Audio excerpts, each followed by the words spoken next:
Hey y'all, I just had to get on here for this video because a couple things. Y'all know I love the show Ready to Love. Own, you have done a great job with this show. When I heard the title Ready to Love, I was like, perfect. Because, you know, us black folk, we need some support. Because if you're ready to love, you also have to be ready to work. And so Colin and I was like, ding, ding, ding, ding, ding. This is right up our alley. We are your favorite relationship coaches. We co-founded When Love Works because we really wanted the platform we wish existed when we were finding our way through dating, through blended families, through professional transitions. And so Ready to Love was right up our alley. We love that show. Thank you, Own. But one of the things that stuck out to me in watching some of the episodes, Kimberly, that's our assistant, y'all, she kept going back and forth with, did you see this episode? Did you see what happened to so-and-so? So Colin and I was like, we have to sit down and watch these shows. And after each episode, we were like, this is brilliant. But we wished that there was some people to give some support to the ladies.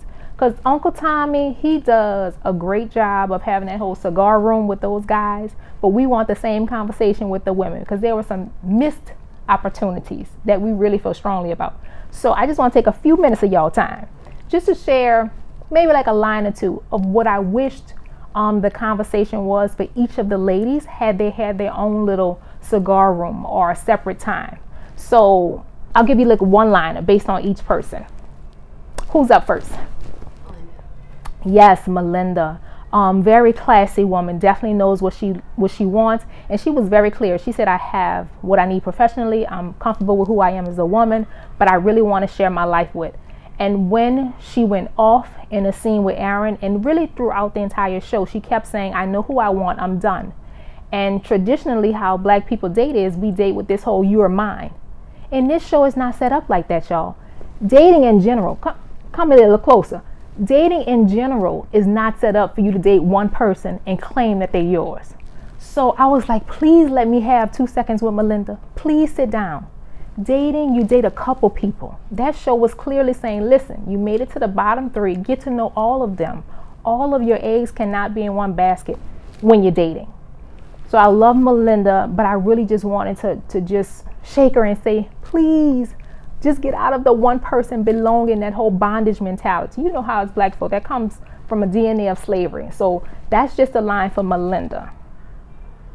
Rita. Who's up next? Rita. And Rita pretty much is an open book. She shared, listen, I'm torn between this boyfriend that keeps coming back and forth in my life, but I close it off, but I want something new and I want something different. Now, if I had the opportunity to sit with Rita, I definitely would share that, you know, you can't love and fear simultaneously. So I say that because if Rita is having a check-ins with this ex-boyfriend, it's not allowing new love to come in just free-flowing. It's a block. It's a fear of letting that relationship die with her ex.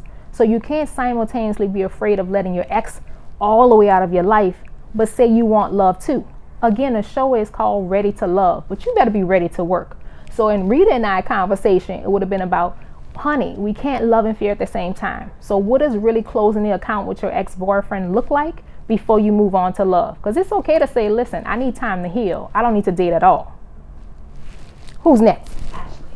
Oh, Ashley, such a great bubbly personality. Oh my gosh, that smile is just so infectious. I love how Ashley is just very transparent. She knows what she wants, and she's even bold enough to say, listen, I've done it wrong in the past. I'm really going to see if I could do it right this time because I want to be someone's priority. And so in a conversation with Ashley, I would just literally share how use that in your dates. Because when she was on a date with Alex, I really wanted to know more about what she would offer to that relationship. Just a little bit more about how being a priority would show up in their connection, because he was trying to get to know her too. Listen, y'all, in the work that Colin and I do at When Love Works, we believe dating is 33% collecting intel, 33% chemistry, 33% exploration. But in Ashley's case, when you're on a date, that person is getting to know you. So it's okay to share a little bit of intel. They're collecting information about you. So I love Ashley's personality, but I'm looking for what's a little bit more about you that they can say, okay, is this a match? Who's up? Shay and Michael. Oh my gosh, everybody. The connection from the start, it's no denying it. They are literally locked in. Shay is similar to Rita in that you can't simultaneously love and fear. So Shay was very open and transparent and saying, listen, I'm afraid of giving everything to Mike or being that open and letting him know truly how I feel, because I'm afraid that I'm very clear that he wants a child, but I'm afraid of opening up that much to someone and being left with the baby like I was in the past. And so again, in a conversation, if I had Shay on a sofa, like, come on, sit down, girl.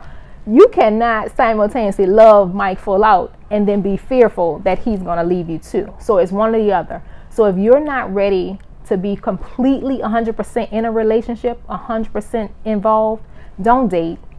Don't date. You cannot simultaneously have your foot in the relationship and your foot out because you're afraid. So that's all I was able to share. Who's up? Shatavia. Oh, she is boss lady. That is CEO. I know what I want. I have my business. One of the things I love about Shatavia, she was on a date with Mike and her friends, and she said, listen, y'all might be the reason that I'm single. Because her friends were grilling Mike. And I'm wondering, in her quiet time with her friend, and their continence was different from Shatavia. She's very open and bubbly, and her friends were opposite. And I'm wondering, when she's with them, does she shift? And is she consistently open? So I'm thinking about even how brave she would have been to cut that grilling off that Mike had to endure on a date with her friends. I'm wondering how bold she'll be with someone she's dating if a family member doesn't like them.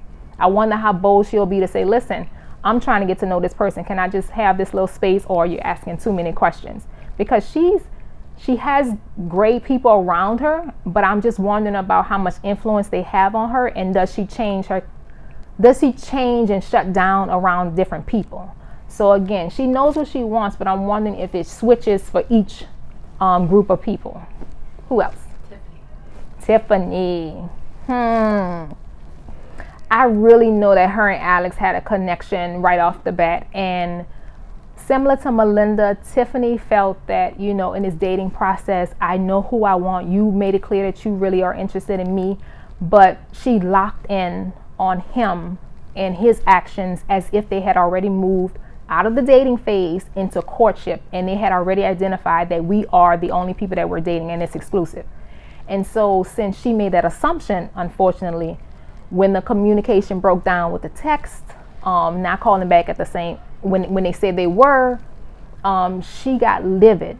But because her emotions took over, she wasn't able to have an honest conversation with Alex that said, listen, you hurt my feelings when you didn't call back. Instead, she shut down. Her whole demeanor became very, stoic. She wasn't bubbly and open with him. And so Alex was left to think about, I wonder if every time I make Tiffany mad, because remember, he's collecting intel, 33% of dating is intel. I wonder if every time I make Tiffany mad, will she bring up, oh, you just need to be a man. Like, she literally called his manhood into question because he didn't return a text, or because they hadn't finished the conversation about answering your calls and texting and things of that nature. So that's some critical information that a person, if they're trying to get to know you, they have to know, listen, when you get angry, will you call me less than a man? Like, is that something you go from 0 to 100? And so in a conversation with Tiffany, I definitely would support her in those skills of really sharing the hurt that you have versus going to 100 and just canceling out any authentic connection after that. Because Alex is not hearing it after that. Stormy came in under the radar, y'all. I'm telling you, Stormy was very clear. Her and Chris off the top, we have a connection, but Stormy came under the radar, and now she has Aaron's attention because she is very, open, transparent. She had the ex-husband, raising the children. In Stormy's world, I'm just wondering too, because she's surrounded by a great group of friends, and what they shared about her was this is her character. We're telling you she's good people. I'm wondering if she's like we do sometimes, women, we allow people to choose us, and it's not always mutual. So I'm wondering if Stormy really feels 100% into Aaron, or if she's just going with the flow because the person she originally made the connection with is not there. Yes, Aaron is a good guy to get to know, but I'm wondering if she's okay, now that these are the final options, I'm just going with it. When, again, come a little close, especially as women, we have to be okay with saying no. A high quality no is okay. You could like me, But if I'm not feeling 100% like you feel about me, it's okay for me to say no thank you. You hear me out? It's okay to say no thank you. So that's something I really am thinking about. I'm wondering about with Stormy. Is he really her top pick, or is she just saying, okay, he really is into me? Who's up? Courtney. And Courtney. Courtney, you all. Skip Courtney. No, well, Courtney and Aaron, that got a kind of little testy. And I know one of the things I wonder about Courtney is Courtney said, I have this great life similar to Melinda. I just want someone to spend it with. And I'm a flight attendant, so I want someone to take on these trips and sort of like spoil. And I'm wondering if she's hearing those times when Aaron is saying, you're my number two, maybe, or I'm thinking about getting to know you, but I'm still seeing other people. I'm wondering if she's thinking about herself as a priority in his life too. I'm wondering if she's also just like saying, okay, well, he's really into me, similar to Stormy. Let me see where this goes, versus dating a few people and saying who really makes me a priority, who really is standing out to me, versus me laying out, I'm a flight attendant, I have all these things to offer. Like, we don't have to sell ourselves, women. We really don't. They'll make it very clear that they're into us, and we don't have to lay out all the things that we offer. It's just that simple. So that's some of the wonders I have with Courtney. I'll be like, listen, what else besides your offering? Who's up? Dr. Lexi. Oh, that was so interesting. I love how her exchange with Mike, he got right to the core. Listen, I really want to get to know you, but the way you show up with your makeup and your hair was really intimidating, and I don't know who you are. So I liked her progress from showing up and just being bold, I can show up however I want, to now listening to Mike say, listen, I'm a guy and I really was intimidated. I'm not saying do anything different, Dr. Alexi, but definitely hearing that in order to get to know you, because they're collecting intel, they want to know you. And so guys need some sort of consistency.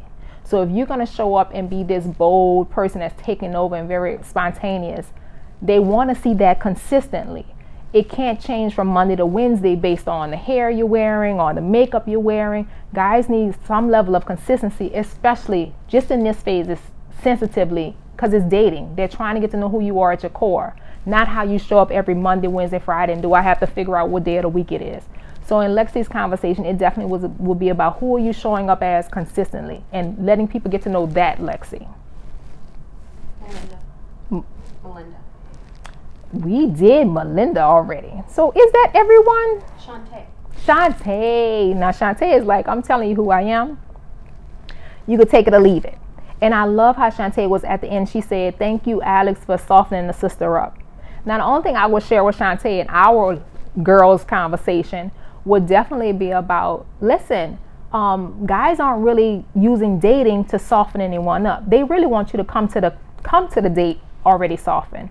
And in the dating phase is very short. So if you're going on a couple dates and they have to warm you up until you soften up, it's going to be a challenge. You're going to be going on a lot of dates. Because again, opposite gender, they want someone soft. Guys are not looking for someone that's hard like them too, unless they're same gender loving. But in this case, you were very clear in saying that Alex over time softened you up. And I'm just saying, Shantae, you got to come already soft. Be 100% in, or don't date right now. Just heal until you can get soft. Christina was the last one, and I'm almost done, y'all. Christina will wrap it up. Christina was very, funny and outgoing and just saying, oh, I have a lot of fun with people. I'm having fun. That's great. But when she heard Alex, or I think it was Mike, saying, listen, you like to have a lot of fun, but I'm really trying to get to know you. There it is again, that intel. They're trying to collect intel. So that was a great opportunity for Christina to say, yeah, I like to have fun. And you're saying I'm joking too much. Okay, so what do you want to know about me? That was a great opportunity for her to not get offended because they're saying you're joking too much, but her to listen and say, okay, I hear you trying to get to know me. So what do you want to know about me? And then ask some questions and they'll get to know her like that. Dating is all about getting intel. You already got the chemistry. Now it's about asking some questions. And guys just need a little vulnerability at the front. They need to know who you are. They're watching for consistency. So I love what you're doing, Ready to Love. I'm just asking you, bring your girl to Atlanta. I'm ready to have a whole little cigar room with the women too. Just like Uncle Tommy set up, let me check in with the women at least once a week so they can know what they're doing. You got it? Because we love what we do, but we know ready to love has to be ready to work. It's the same thing, y'all. See y'all later.